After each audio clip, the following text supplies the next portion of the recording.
భారతీయ కిసాన్ సంఘ్ పార్టీలు వేరైనా రైతులంతా ఒకటే అన్న నినాదంతో రైతుల కోసం పోరాడుతున్న సంస్థ ద్వారా మేము ఈరోజు కలెక్టర్ ఆఫీస్ దగ్గరికి వచ్చేసి కలెక్టర్కి వినతి పత్రం ఇస్తూ నిరసన కార్యక్రమాన్ని తెలియజేయడం జరుగుతుంది. ఈ భారతీయ కిసాన్ సంఘ్ ఈరోజు పెట్టిన నిరసన మెయిన్ ఉద్దేశం ఏమి అనంటే అకాల వర్షాల ద్వారా రైతులు పంట నష్టం జరుగుతుంది.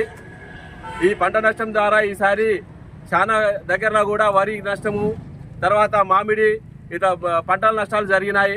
ఇలాంటి జరిగిన నష్టాలకు ఈ సంవత్సరం నుంచి ఎకరానికి 40,000 రూపాయల చొప్పున ప్రతి రైతుకు అందజేయాలని చెప్పేసి మేము ప్రత్యేకమైన డిమాండ్ చేస్తూ వినతి పత్రం కూడా ఇవ్వడం జరుగుతుంది.